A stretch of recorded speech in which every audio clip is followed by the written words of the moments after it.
Assalamualaikum warahmatullahi wabarakatuh. Jumpa lagi dengan Bu Novi. Pada minggu ini kita akan belajar tentang fungsi naik dan fungsi turun pada fungsi trigonometri. Kemarin kita sudah belajar fungsi naik dan fungsi turun pada fungsi aljabar. Ingat dulu ya, kemarin fungsi naik fungsi dikatakan naik itu jika turunan pertamanya ya itu lebih dari 0 dan dikatakan sebagai fungsi turun ya jika turunan pertamanya ya kurang dari 0. Oke, kita lihat ke contoh fungsi naik dan fungsi turun ya.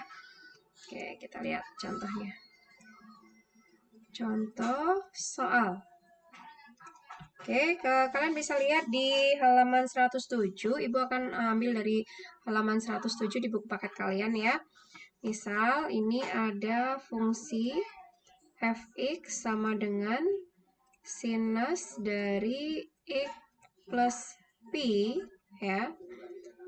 Ini kalian disuruh mencari dia merupakan fungsi naik atau fungsi turun ya. Fungsi naik atau fungsi turun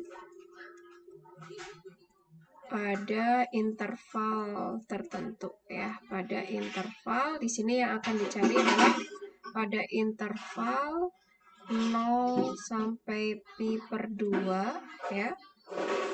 Dan pada interval 3pi per 2 sampai 2pi. Oke. Ya. Oke, ini interval ya. Oke. Ya, baiklah. Langkahnya adalah naik ataupun turun itu dilihat dari turunan pertama. Maka kalian harus mencari turunan pertama dari fungsi ini. Fx sama dengan sin x plus p. Oke, kita lihat ya. Maka turunan pertama dari fungsi tersebut, turunan dari sin adalah apa? Ya, turunan dari sin adalah cos. Cos dari x plus P ya, karena yang di dalam X itu adalah 1X, maka dikalikan 1 ya. Kalau dikalikan 1 kan nilainya sendiri. Jadi turunan pertamanya adalah cos X plus P. Kemudian kalian lihat P itu berapa? P itu adalah 180. Ibu tuliskan ya. Cos X ditambah 180.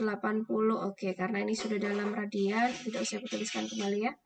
Oke, cos dari X plus 180. Cos 180 ditambah X.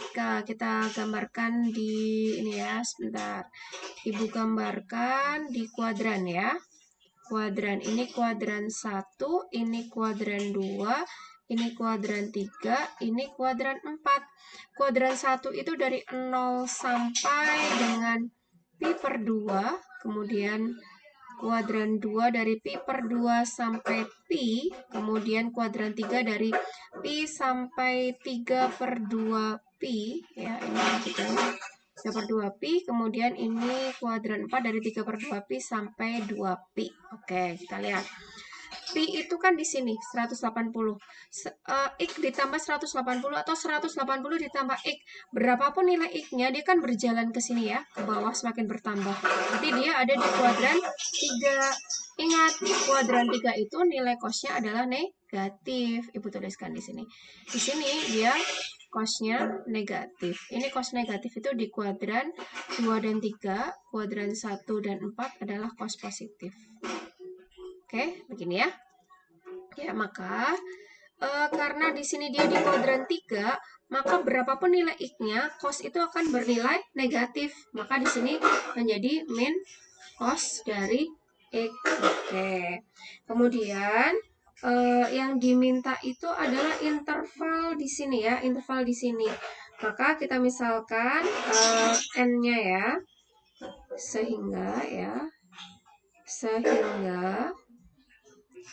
F aksen N itu sama dengan kalau kita ganti di sini kan F aksen X, maka di sini X. Kalau F aksen N maka kita X-nya kita ganti N. Maka di sini ini aksen ya. Ya, sama dengan min cos N ya. N-nya dari mana ya? N-nya itu dia dari selang apa gitu kan? Gitu. Oke, kita lihat untuk yang pertama. Jika ya, karena yang pertama itu karena N-nya itu terletak di antara 0 sampai pi per 2. 0 sampai pi per 2 itu dia di kuadran 1 ya. Karena N-nya terletak di antara 0 sampai pi per 2 atau dengan kata lain berarti dia di kuadran 1 ya. Ketika di kuadran 1 maka cos itu akan selalu bernilai positif gitu kan. Cosnya positif. Jadi cos N itu dia selalu positif. Kemudian di sini kan turunannya min cos N. Berarti min dikalikan cos N. Cos N dikalikan cos N nilai berapapun itu cosnya, kalau dikalikan negatif pasti hasilnya juga negatif. Maka diperoleh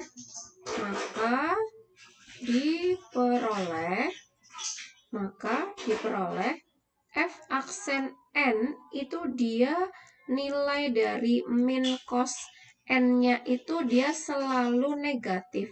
Selalu negatif itu bisa ditulis kurang dari 0. Tadi sudah Ibu jelaskan ya kenapa negatif, karena cos N ini dia N-nya terletak di interval ini. Interval 0 sampai pi per 2. 0 sampai pi per 2 itu cos selalu bernilai positif. Jadi positif dikalikan negatif hasilnya selalu negatif atau dikatakan kurang dari 0.